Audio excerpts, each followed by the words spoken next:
Why did I think this would be quite straightforward? Think that it's like a lot of the stuff that I do. I just record it and then put it up because then you can top and tail it, or Quite straightforward. That, oh, there we go. Okay. think that it's like a lot of the stuff that I do. I just record it and then put it up because then you can top and tail it, or Quite straightforward. That, oh, there we go. Okay, so think we're in. that it's like a lot of the stuff that I do. I just record it and then put it up because Oh, well, then wait, what's you can top and tail it, or quite straightforward. That, oh, there we go. Okay, so think we're in. that it's like a lot of the stuff that I do. I just record it and then put it up Okay, so because I will now get that ready for us so that we're not in stereo. Add a post, and then I might just put it in my personal as well. And then we'll just kind of go for it and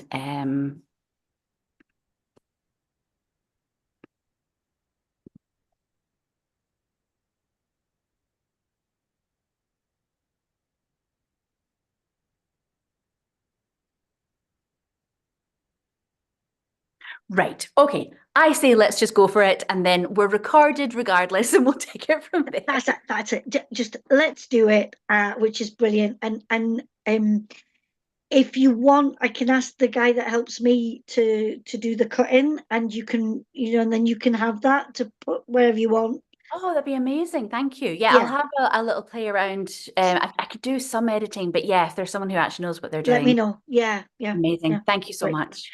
Okay, so how lovely it is. Thank you so much for asking me to be in conversation with you, CS Duffy. It's we've seen each other at events, and I've heard you read a little bit. But actually to get a chance to sit together for a while, and find out more about you and find out more about your writing, and your plans, and where things are going, because if there's anything that I've gathered from looking, on social media and looking on different sites, it's just how prolific you are, and how multifaceted you are. And I'd just like to pull away a little bit of some of that, if that's okay, Claire. Is that all right with you? Absolutely. Absolutely sounds fantastic. And thank you so much for doing this as well. I'm absolutely honored to get the chance to chat properly with you. As you say, having met at various events and chatted briefly. So yeah, I've been really looking forward to this.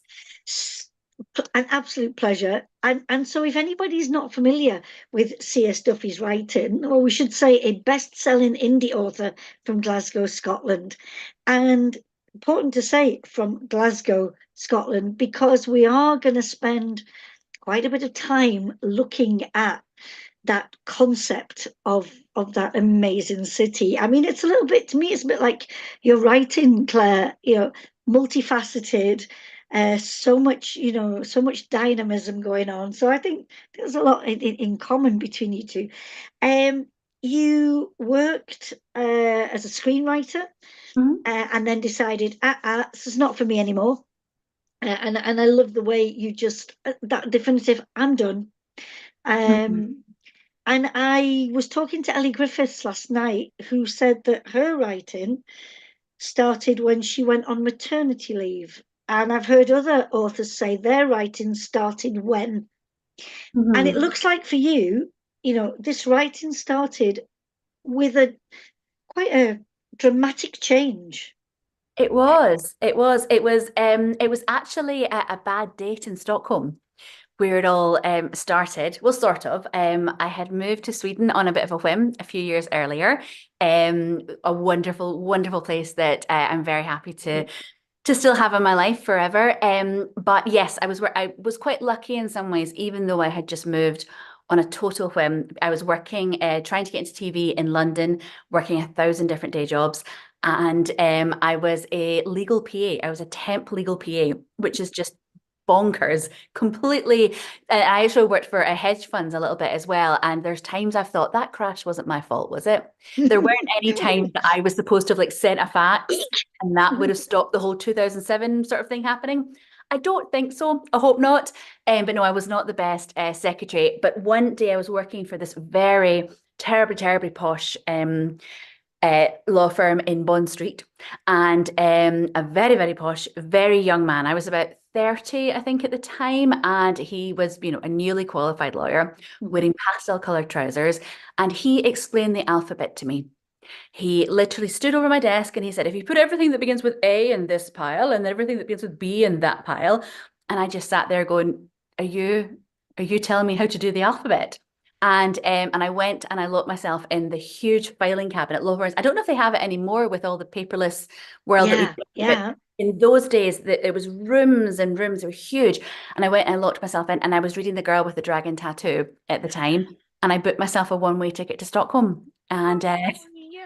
that was that was that. So I ended up there, and it was amazing. And it was one of the best things I think to do as a writer. Because I was still at that point thinking of I wanted to get into TV, I wanted to write for screen, but it sort of woke my whole all these new experiences and working out Hmm. this new country and making so many new friends and all of the sort of social anxieties that a new country and new culture Yeah. can create for you. So it was an amazing thing to do. And it was also practically a really good thing, a really good timing to be in Sweden too, because with the Millennium films had just taken off, and it was actually quite a good time to be an English speaking screenwriter. So I'd sort of eked out a living for a couple of years doing basically if you've ever seen a Scandi noir and there's like a line or two in English where they maybe phone an American witness or something, there's a fairly good chance I helped with It it. was you. Yay. Yes, Love hello, it. we're phoning from Sweden, and I'd be like, yes, I can write that. So I did kind of progress a little bit, Yeah. but I just in terms of like getting, my own things, produced and on TV, I just felt like I kept meeting, blank wall after blank wall. Uh-huh. And then one day I was on a date with a very, very, very sweet, somewhat uninteresting young man. I tell you, moving to Scandinavia is one of the most shocking ways to discover there is more to male attractiveness than height. Because they walk in and they're this big, beautiful, and you're like, oh, fantastic. And then, oh my goodness. Just peel Um, back that layer and what's there? Yeah. well, exactly. Yes, and then some of them are very fascinating, very wonderful as well. But yes. So of course I was being hilarious and I was telling lots and lots of stories and trying to keep the conversation going. And finally, he jumped in with a story of his own, and it turned out that his office was embroiled in a bit of a mystery. We were in winter in Stockholm. It was a very harsh winter that year, -15 to -20 every day for about 6 weeks. Snow up to here. You're literally climbing over piles of snow to get Mhm. to your apartment building. Great fun. I actually loved it. I didn't have a car, so I didn't have to worry about it too much. And there was a person who would cycle past their office every day wearing a full ski suit, of course, and helmet and ski goggles. And this person would take their mittens off in -20-degree weather to give the finger to the office. And they had no idea. Of course, they couldn't recognize much about the person. They thought it was a woman, they weren't sure. And they were all, is this, somebody that's been fired? Is it an Mhm. Mhm. ex of, one of the employees? Is it a disgruntled client? It was me. It was, it was Uh-huh. Mhm. because several months earlier, I had had what I thought was my big break. I'd come up with this idea for a feature film about an American woman who moves to Stockholm. She's met this wonderful, tall Swedish man on holiday. She moves over, and she's finding settling in quite difficult. And that aspect of it was quite autobiographical. And struggling to kind of connect with his friends and realizing that maybe she doesn't know him quite as well as she thought she did when it was Mhm. all romantic in Thailand. And then one of his best friends is murdered, and the police are clearly circling him, and she's got to decide, am I the supportive girlfriend trying to clear his name, or am I realizing that I don't know Yeah. this I'm very out of here. Yeah. exactly. So it was a bit of a sort of, psychological thriller, and I loved the story. I was so passionate about it. It was quite, as I said, it was quite personal. Obviously, not the murder part, but the experience of, and I really wanted to try to capture as well that experience of being of being an immigrant. Um, Yes.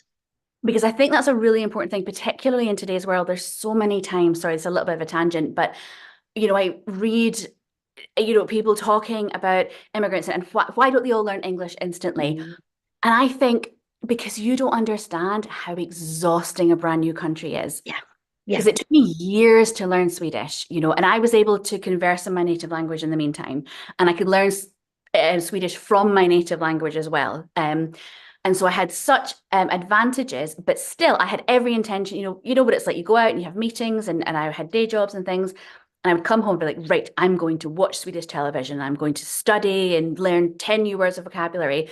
And then I would come home and I would just have to switch the Sweden off for a minute. Yeah. Yeah. Your Watch. brain just like, yeah. Oh, exactly. It's overwhelming and it's exhausting translating in your head all the time. Like it really does something to your brain. There were people, say in meetings when I would say, "Oh, guys, just speak Swedish, and I'll do my best to catch up."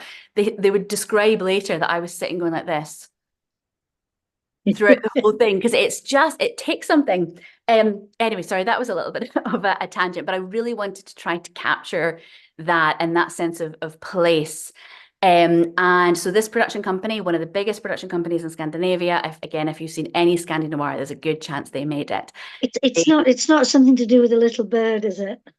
Three Bird, no, it's not them. They're a really good company. I wouldn't name this company. Okay. It's What it's because of not the it's reasons. it yes, say no more. I Only just I just wondered if it was yes, that there, no, Yellowbird. Sorry, I'm thinking. Yeah, no, yellow bird, yeah. fantastic. I've always had a really good I've never worked with them, but I've always had a really, really Yeah. good relationship with them. But this was another company. They made another big Swedish film that did very well internationally. Mhm. And they were really excited about this film. And they were really like, we were having casting meetings, we were having story meetings. They talked to directors. And I was like, this is real. This is like, finally, I'd been probably out of film school for about 10 years at this point. I'd been gradually, shortlisted for this and possibly getting close to that. And I thought, this is it. And then the producer finally said, right, okay, we're really happy with the script. It's fantastic. I'm going to pitch it tomorrow. I'll let you know how it goes. And I never heard from him again. Complete ghosting. How rude. Yes, exactly. Exactly. And unfortunately, not even a particularly egregious example. It's how writers get treated in the industry. When they're done with the project, I assume the meeting didn't go well. And he just thought, right, moved on to the next one. And it happens. It happens all the time. It happened to me before. It's happened to me since. But for some reason, that instance just kind of broke me a little bit. And I got a day job working in a daycare in northern Stockholm. And I cycled past the production company every day. I took my mittens off. Although, will I tell you the worst part of that story is that this man that I was on the date with did not work for the production company. He wasn't He was an architect. The production company had moved offices weeks earlier, and I was just flipping off random architects, this which poor is architecture firm thinking, what have we done wrong? Yeah, exactly. They yeah. said they had like polls going. People were voting on how they were going to find out who it was. And it was such a perfect metaphor actually for how much power screenwriters have in the industry that it wasn't even them. And I remember just telling this story and hearing this description of myself back and thinking, I don't like who the film industry is turning me into. I don't want to be Yes. somebody Yeah. who's cycling Yeah. around flipping the like that's not me. I'm not like that. But I had just got so how dare he not even shoot me a little email. So I went and I worked in this daycare and I wrote that idea as a novel while my class of 1-year-olds napped. I did. Beautiful. Do you know, see, this is what I love about a writer's story. Each road is different. Each road has so many interesting aspects to it. And to be able to say, okay, regardless of what's happened to me, regardless of that really unpleasant, you know, experience and that wake-up call to what is this? But Mhm. that change allowed you to find a way forward.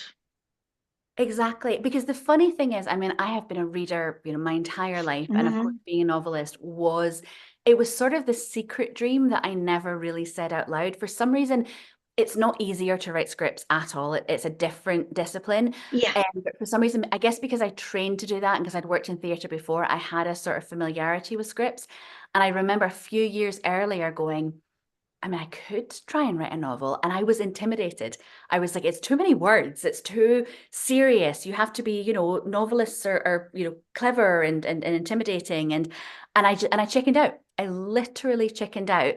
And then something about that, I didn't even intend to actually. I just was scribbling up the idea. As yeah, whilst they Oh, were you do? having a snooze. Yeah, yeah. Exactly. I had, yes, 6 Swedish 1-year-olds fast asleep. And the awful thing was, once I really got underway and I was really excited about the writing, sometimes the parents would be like, he's not sleeping very well at night at the moment. Could you wake him up after an hour? And I'd be like, No. It's going to disturb my train of thought. No, no, no, no. Oh, exactly. I would be like, no, sorry. So I sometimes pretended to, or sometimes I would have one of them on my lap who'd sort of woken up and was still a bit sleepy, yeah. and I'd be typing away about murders.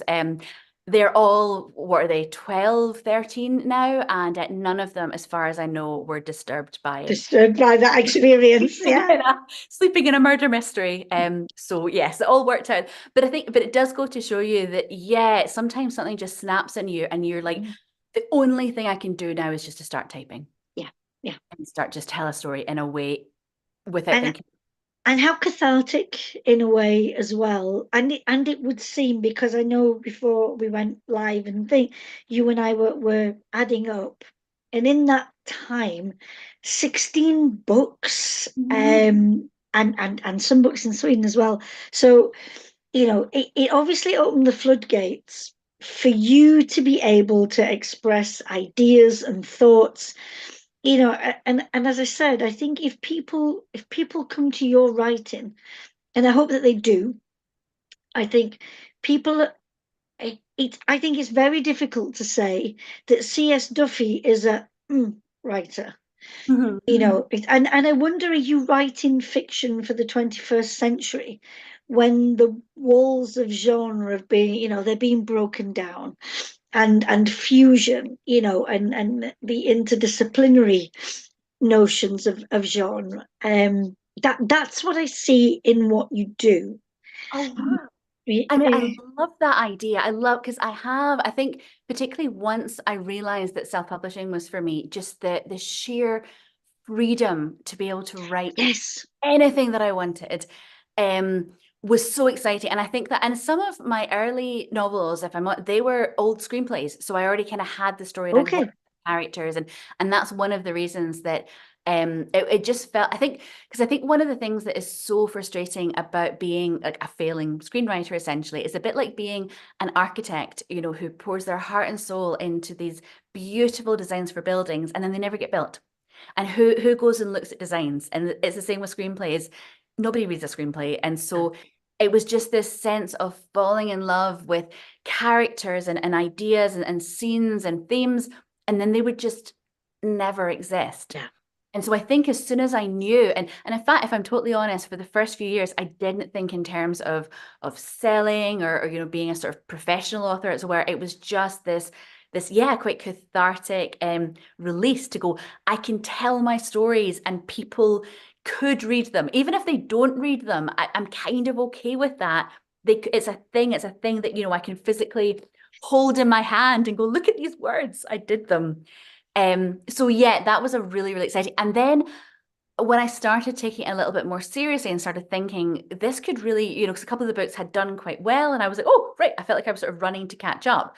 Um, there was so much talk about genre and tropes Mm, and genre yeah. expectations, Oh, yeah. and it's and I understand it to a point. But yes, people do want to kind of have an idea of what they're reading, and if that's a good way of organizing your writing, I don't judge anyone for doing it. I think it's absolutely fantastic, but it's just not how my brain works at all. I think I just tell stories, and some of them involve murders, and some involve falling in love, and some are both. So, and I think, you're saying the way that your brain works, and no woman, no person is an island. Other people's brains surely function that way as well. And I am seeing in particular, I think there is an honesty amongst, the current generation, the 18 to 25-year-olds, Mhm. who are very happy to say, you know, my brain works differently. Mhm. This is who I am, and and so therefore, this is what I mean. I think, we're at a point where writing to a formula is one thing, and yeah, for some of us, that cozy comfort of, you know this is a murder mystery and therefore these things will happen. Mhm. Okay, but I think there are so many people now who feel empowered to say, i don't need I Mhm. don't need those things. In fact, I'd rather there was all sorts of stuff going on, Mhm. and so wonderful, wonderful. But I'm going to pin you down a little bit now, if that's okay, because um the title of this was right in Glasgow, that beautiful city, and I apologise for sitting on the opposite side, and that other cities are available, but we're not going to talk about them. Well, we might talk about Stockholm. I know we've already started there, but we'll talk about this side. Urbanscape, and just in general terms, before we get down to the nitty gritty, urbanscape for you, what does it offer you in your writing? Mm. Oh, that's such a wonderful question. I think vibrancy. Mm-hmm. And I think, I mean, I'm a city girl. I grew up in cities. I've always lived in cities. And I guess it's that notion that anything can happen. You can meet anyone. And I guess in some ways it reflects what we were just talking about with like different mashings of genres. You can walk around Glasgow and you can see crime and people falling in love, within a couple of Yeah, blocks. yeah, And I guess, and that's it. And it's humor. It's the fact that I think cities, and I'm sure smaller towns do to a certain extent as well. But I do love how, particularly certain cities, they do have a character. They do, um, last summer, this is a total tangent, but I sailed to New York. It was the most incredible wow, thing I have ever done in my life. I can't wait to do it again. adventure, It yeah. was amazing. I don't like to fly. I can't bear flying, and so I get trains everywhere, and I write on trains, and it's wonderful. But then my cousin got married in the States, and I remember thinking, okay, so I either grit my teeth and I fly, or I don't go, or maybe there's a head notch option C, and Right. it turns out there is, and it was incredible. But I guess my point is though that sailing, so having that silence of the ocean and that peace, and then as soon as you can feel New York coming. Oh, There's a physical, literal buzz in the air. I mean, it's incredible. It's about 4:30 in the morning that you go under the Vapizzano, I think it's called, the bridge, and yeah. then you see the Statue of Liberty, and then you see the Manhattan skyline. And honestly, you can hear, the Frank Sinatra song in your head Yeah. starting. And then the minute then you step off the boat, and it's just everything is so New York. And that's just one city. And I feel the same way about Glasgow. So I have a funny relationship with Glasgow in some ways because I didn't grow up here. It's where I'm from originally. I was born actually just up the road from where I live now. But when I was 8, my dad got a job in Paris. And so I lived Oh, there for much of my wow, childhood. another magnificent city. A Yeah. wonderful, and Paris is the same because I get the Eurostar there all the time, and I just walk off, and I feel it's like plugging myself back into the grid. I Yeah. feel sometimes when I'm in. Yeah. There's a different version of me that's in Paris as well. Yep. And you Yep. I certainly get that. feel, and it's wonderful. So yeah, so lived there for many years, and then just outside New York for most of my teenage years, and then London. And then I was 38 when I just decided, okay, I've had enough of Stockholm, and actually considered Paris. I'm just realizing I'm about to say I considered Paris, and then I went, no, Glasgow. But I did. I had a notion to see what it felt like to live in my home, and what that Yeah. was like. But because of that, I had this kind of funny relationship with Glasgow, where it's where I identified with, it's where I called my home, Mhm. because I didn't know it very well. It was also this quite exotic, we would get off the plane, from Stamford, Connecticut, where we lived, and people would come and talk to us. And like the sky would be this funny shape, and there would just be this this vibe, you knew you couldn't be anywhere. I remember thinking you could get off, a spaceship from the moon on Buchanan Street and you'd Yeah, know Glasgow right away. And yeah, well, yeah, that's a bit of a garbled answer, but I think that's it. It's the character, it's the vibrancy, it's the fact that you can't be anywhere other than you are when yeah, you're in yeah. great.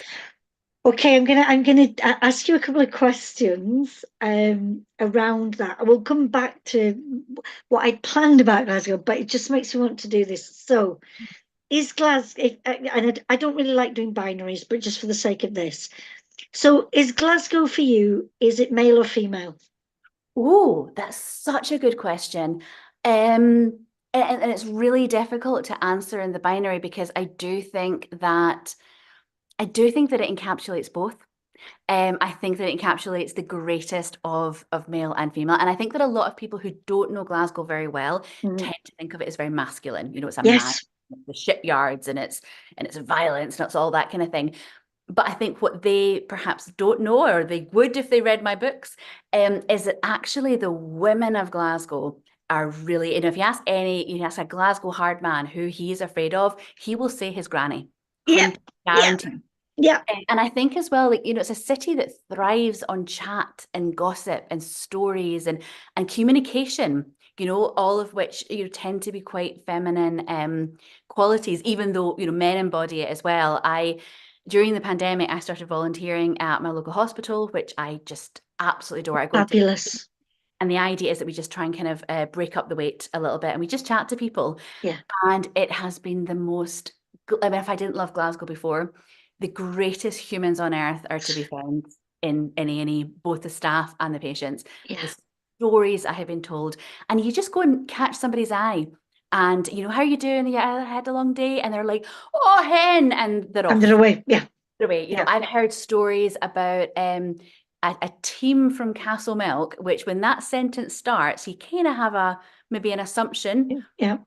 A team from Castle Milk who used to go to the roller skating in Denniston in the 60s. And this was where this wonderful, gorgeous man had met his wife. And he told me all about that there was this group of young boys in the 1960s who'd walk from Castle Milk to Denniston, which is just a wee bit of a walk, with their roller skates to go to the roller disco. Yeah, Who would expect yeah, that? So yeah, I think if yeah. I was Those, forced to choose the binary, I think I might say feminine, mm, actually, because I think that communication and words and stories and connection is really at the heart of Glasgow. mm. Thank you for that. Okay, so for I think you've answered because in our conversations that have gone on, I've wondered about Stockholm and Glasgow, but I think you've told me what Glasgow means and is meaning for you. So let's think about you placing those different. Well, I want to call them different genre, but I know your series, whilst they might have a main label, I know they're doing other things. Mhm. But if we think of the Dark Knight series, so that is more traditional crime, would Mhm. you say? Yeah, yeah. Yeah. And then we have the Chances Are, which I love it, a Glasgow love story, and Hmm. all those different aspects of love and but also the murky things that are also there as well. Hmm. And then with the time bending that goes on in the Hmm. Shadow City series. But for each of those series, is it the same Glasgow or is it a different Glasgow that you write? I think it's very much the same Glasgow. And I think that's for me, if you had, if I had to tie my genre down, it probably would be Glasgow stories. And sometimes, there's murders and sometimes Mm, there's romance and sometimes there's both. So yes, no, I think it is. I mean, they are actually literally in the same universe, chances are, and Dark of Night. So when murders take place in Chances Are, they phone the police from Dark of Night. essentially, yeah. And then I also have a little bit of a book within a book situation where the characters of Chances are actually the casting crew of a big budget adaptation of The Shadow City. It's So beautiful. there is a lot of kind of flowing back and forwards, and yes, I think that that is really, if I'm tell, they say that, writers tell one story over and over again. And I think I maybe try to tell the story of the people of Glasgow, whether, whatever my characters specifically are sort of doing within that. Obviously, the Shadow City is a little bit different because of the time travel Yeah. and the diff. But then that's part of what I love about Glasgow, because all of the history that is in the Shadow City. So there is a lot of exploring, these generations and generations of strong women who have made Glasgow. Some of whom are actually either based on, or actually I have cameos from real, Kate Cranston, who was Charles Ray McIntosh's sponsor, I guess the word is. And this other woman that I'm obsessed with her. Her name was Big Rachel. And she came from Ireland. She was a labourer. She was 6'4". And Big if you Rachel. Google Glasgow, Big Rachel Glasgow, you will find a picture of her with her pipe. And Oh, immediately you're just amazing. So she worked in the shipyards in Partick. And while she was there, I think it was sort of 1880s, 1890s, there were strikes and there was riots to do with sort of workers' rights. And she was very famous for wading into these just like massive, rammies of fighting men and just flinging half of them into the Clyde. And because of I that, love she it. Hmm. became a special constable in the first one of the, I think the world's first police forces in Glasgow. They had a Wow. female special constable. And it Um, was Big Rachel. Yeah. and it was Big Rachel who just, I'd love to find out more about her. I hope at the Mitchell there may be a little bit more to research. It'd be Um, fascinating to investigate that. Oh, exactly, because it just goes against so much of what we are told about Victorian women, and that's what I love about the study of history, because women's history is so much more interesting than you're taught at school, you know, Yes. Oh God, yeah. Yeah. because throughout, for centuries and centuries, there have been women doing fascinating things and working and earning a living. And so in the second book of the Shadow City, it's quite a lot about the brewesses, which was a very lucrative trade in the 1690s. Women who could brew ale, and it was a woman's job. It was the wives, they Wow. were called alewives. Yes. And so Yes. and a lot of them were literal wives, but they were contributing hugely to family finances, especially once they started. They got hops, and so they were able to start preserving, and so then they could travel and they could sell and so on. And there was also single women. There were single women who ran these ale houses, and they because they made it all themselves. They would sometimes have their like special recipe that people would come to this ale house as opposed to that ale house because it tasted a bit better. And there is some evidence to indicate that at least some of the accusations of witchcraft, which of course we know were horrendous, particularly in Yeah. Scotland, Yeah. were actually about men trying to get hold of the brewing industry. It was, and we're so often told that the women who were accused of witchcraft were, these bad wee women, outcasts of society. But no, No, they no. were powerful. They were powerful and they were rich and they were a threat to men. And that's why they ended up being. So that's what, yeah. So I guess, yeah, that tradition of powerful women and outspoken women and what that is like in our world today, and specifically what that's like in Glasgow, is definitely something that runs through all. With, without a doubt, without a doubt, and it what made me think what the Shadow City, before again that first book, and those historical layers, and as you say, the story, those stories and those voices from history that we haven't heard, or Mhm, we've heard about them, mhm, but not necessarily, from a truthful, retelling, or a truthful representation of who those women were. So I love that. Thank you. But what I wanted to ask you was your your interest in writing fantasy, writing paranormal fantasy, because it seems so different, mhm. from a good old fashioned serial killer police procedural. How long has the paranormal been with you? So history has always been with me. I've been a huge, it's one of my favorite subjects at school. I've always read historical novels. And do you know, even when I was a wee girl, I can remember being obsessed with time travel. Like if I would, we would play, make believe with friends, I'd be Mhm. like, let's go and we'll, I remember reading Helen Keller and I had this obsession with like going and meeting her as a little girl and meeting and then I was also really fascinated by the idea of meeting my own family. I can remember having this long running sort of make believe game where I would go and meet my grandma and my granny when they were my age, and we would like play together. And I'd be going, Wow. I know what you're Yeah. going to do. And I don't even know why. I don't even know why even it wasn't my mom. It was all it was my grandma, my granny, because I used to hear their stories about, going to school in the 30s. And grandma would talk about, being evacuated. And that was I mean, I was so fascinated by the Second World War when I was a kid. And I can remember wanting to go and meet her and say, you're not going to like the first family you're evacuated to, but I promise you're going to like I the next. I know. Yeah. Yeah. Don't worry. Right. It's gonna be Yes. okay. It was kind of knowing that. And of course, and I love like Doctor Who. So I've always had a fascination with all of that. And again, I mean, I did the same thing because I had started writing crime thrillers because that was the kind of scripts I'd written. And it just Yes. made, Yeah. and I'm a huge crime reader. I love crime. It made so much sense. I kept on going, well, I can't suddenly write a time. I don't even know. Like, I don't know the fantasy genre. I don't understand, And so I kept talking myself out of it, talking myself out of it. And then it was lockdown.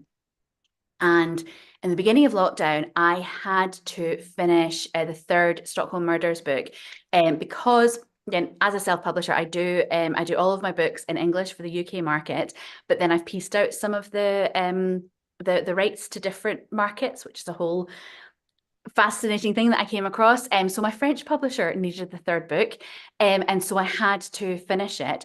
And I just remember everything was so bleak and dark. And the Hmm. last thing I wanted to think about was murder.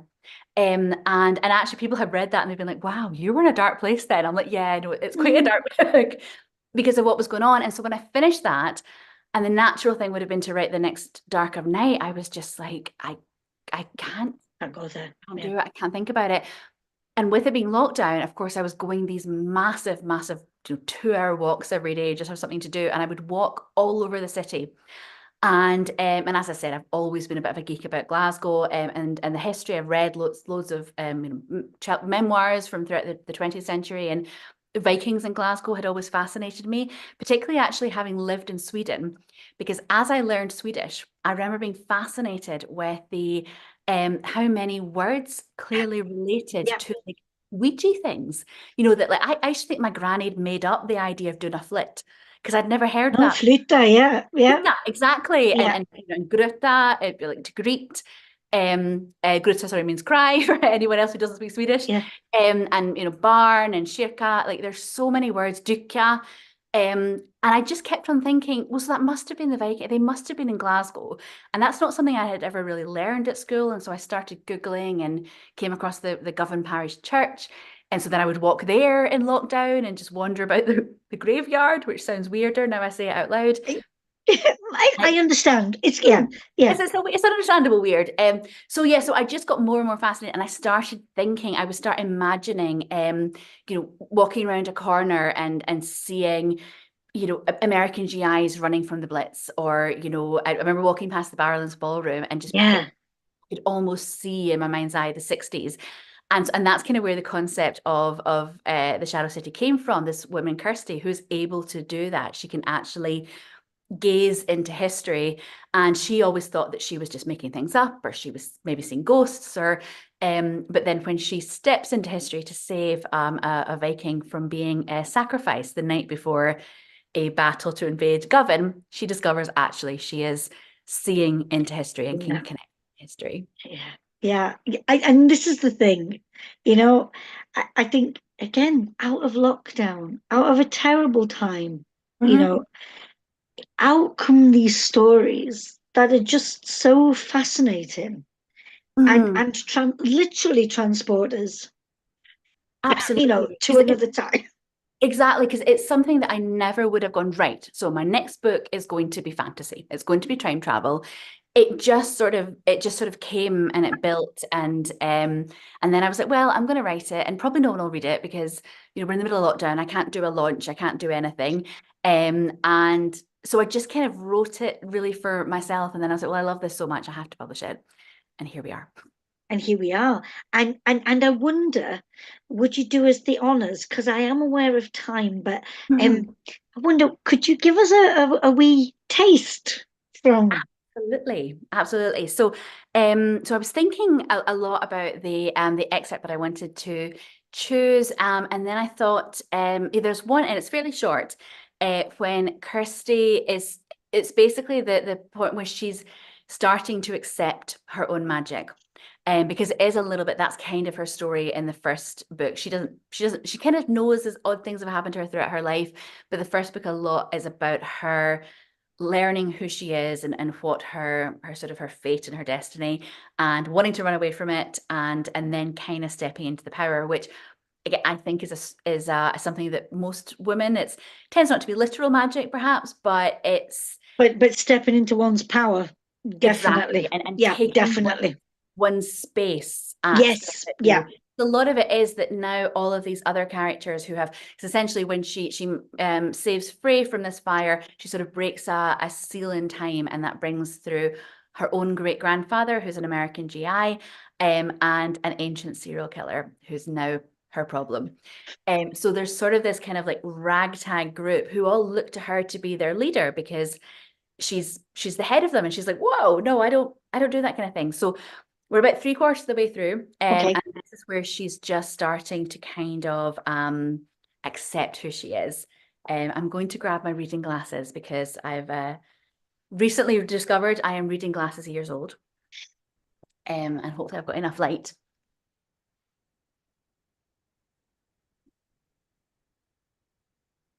Kirsty drank in the view as she caught her breath.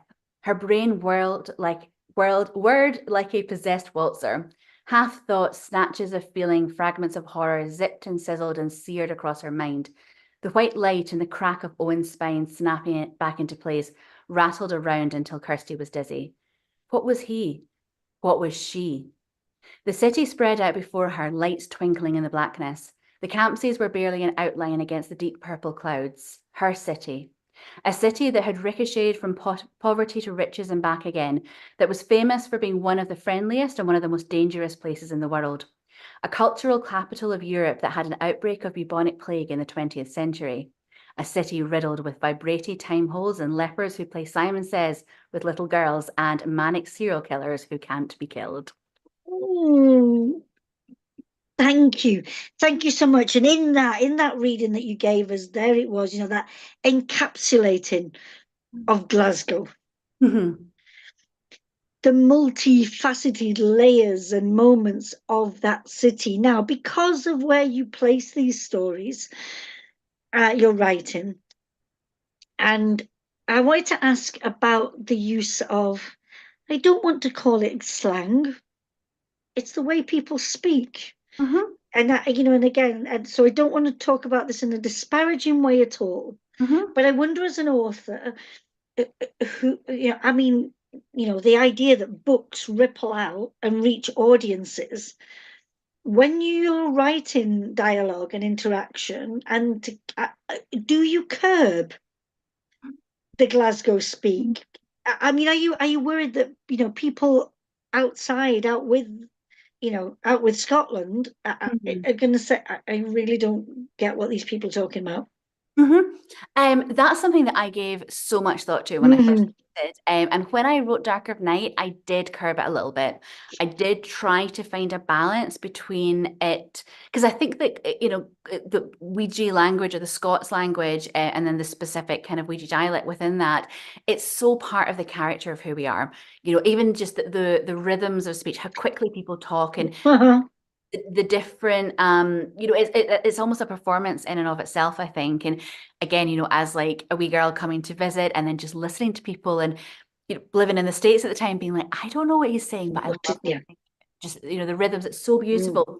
So it was really, I really feel you cannot write Glasgow without including at least some Ouija. Mm. So yeah, but in the dark of night, I was very conscious of, well, but then people won't understand it and they won't read it and they won't like it.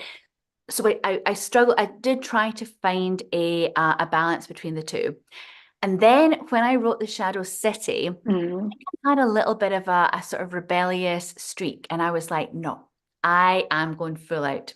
I am going fully unapologetically Glasgow. Again, I was like, I don't even know if anyone's going to read a fantasy book from a crime author anyway. So who cares? I'm going to go full Glasgow. So I did. And I tell you what's really interesting is that that book sells better in the US than Dark of Night does. What? Um, mhm.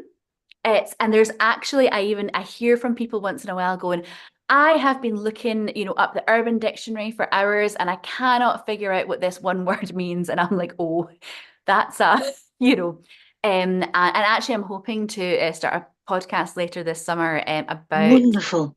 about exactly that, kind of explaining sort of it's discussing it with some American readers, because I do think it's such a fascinating thing. And I heard there was a lot of American readers who maybe their mum or their granny Hmm. were like, Hmm. I didn't know that other people said this.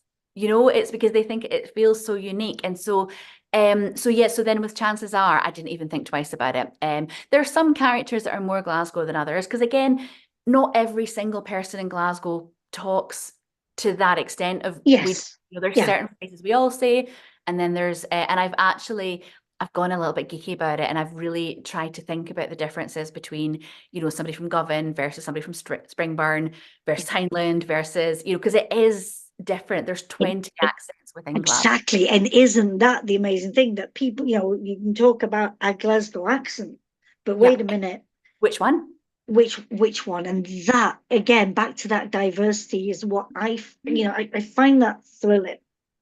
And that those identities are found on the page. And I loved what you were saying, so people in the States whose heritage, is probably back home in Scotland and back home in Glasgow, and for them to be able to read and find those Mm-hmm. roots, Mm-hmm.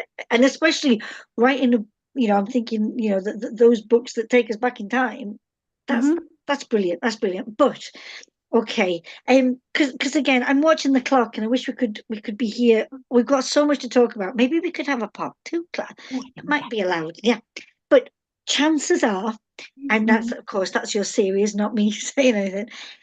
Everything is You, book 5, and I love the way it's billed as Jackie Collins, not me, of course, the other Jackie Collins, meets Taggart on speed. What a beautiful description. Yeah, I mean, that description just Mm-hmm. encapsulates those elements that you bring us. But thinking about what we've just been talking about, it's the way that you blend now States and Mm-hmm. Scotland, Mm-hmm.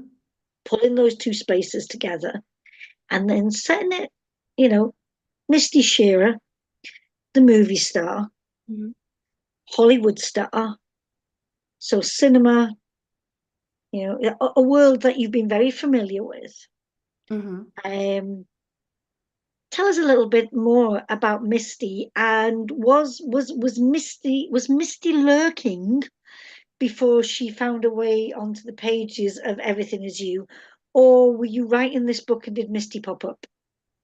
Probably a little bit of both, actually. Mhm. All of the characters of Chances Are. So in a lot of ways, Chances Are is the most personal thing I've ever written. Oh, really?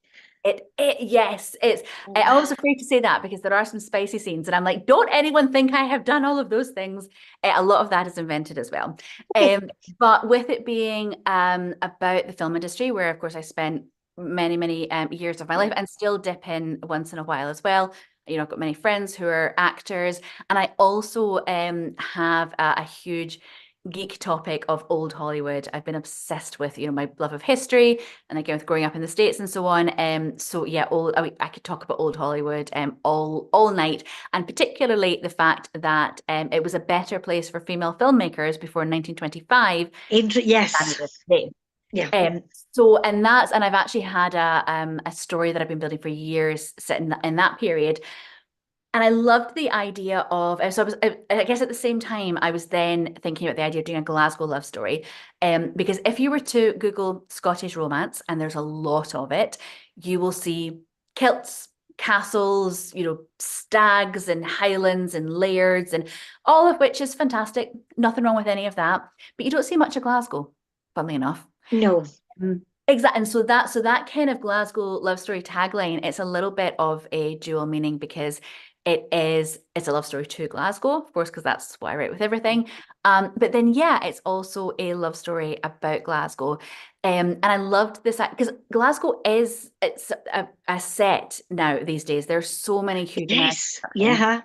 what's actually happening. And then there's all these mad stories that are coming out of, Ryan Reynolds wandering into a pub in Hall Street and everybody going nuts and him having the time of his life. And it's this sort of mad clash of the realness of Glasgow and then the insanity of Hollywood. It fascinated me. So Misty is a character. So I've played with her a little bit over the years, but I really want to. So she's a little older than me. She's perhaps in her late 40s, which is, of course, a very tricky time for a woman in Hollywood. Hmm. But Misty, I mean, she's not. She's not at all based on Jennifer Aniston. I don't know anything about her as a person, but it's that sort of, I guess, the icons that I grew up with in the 90s, and they've all gone in kind of different directions now. Some are still working, some have gone into wellness and different things. And so I quite liked the idea of, yes, exploring this character who had been this, living icon in the 90s and a huge sitcom. And so she had all of the success, but had never really she'd never really sort of found love. But then as we explore in the book, she maybe wasn't always looking for it. Because that's something that really fascinates me too, that you know, patriarchal conventions of there's something not quite right if we don't all get paired off, or we don't all get paired off in a way that the certain aspects of society approve of. So it was really important to me that, yeah, I always say that in all of the chances are books, the ever afters are always happy, but they're not always the happy ever afters that you think they're going to be. And that's Misty's. And then she finds herself in Glasgow. That's beautiful. And I think as well, that idea of um, what are you willing to risk? What are you willing to risk for love? At what price? Yeah. Love. I think it's a great question. So easily, we can be carried away. I mean, not as dramatic as in the book, that Mhm. notion of what are you willing to risk. Mhm. But I think, we don't often stop and think of consequences. Absolutely. And also in sort of both ways as well. And I think particularly for straight women, unfortunately, there is that issue of, if I get too successful, does that mean sacrificing love? And is it worth it? Or is it, which is the because Yes, I guess. And does it have to be, you can either have this or you can have that, but you can't have them both. exactly. And why does no one ever say that to men? And playing with it. So Misty's in a relationship with a much, much younger man. And so there's a lot of kind of like you're playing with that dynamic of how he's a bit of a fresh breath of fresh air, but then she's also conscious of how much more experience she has in certain aspects of life. And there's so many of that, hierarchical things. And I love the idea of sacrificing everything for love. I remember reading this great um description of the romance genre and why it is so powerful. And it is fundamentally about love conquering all. And I love that idea. Like I want to live in a world where that happens. And I think that's probably is the theme of Chances Are. But sometimes it's platonic love. Sometimes it's a love of family.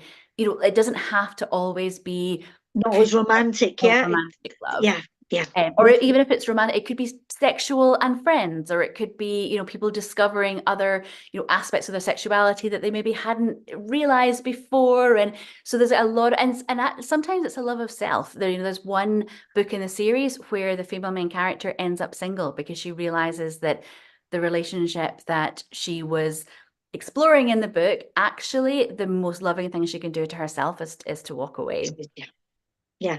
Miley Cyrus, Flowers, definitely. Yes, definitely. the theme tune of the book. Now, I wonder, would you, because we said you might do a little reading from Everything Is Mhm, You.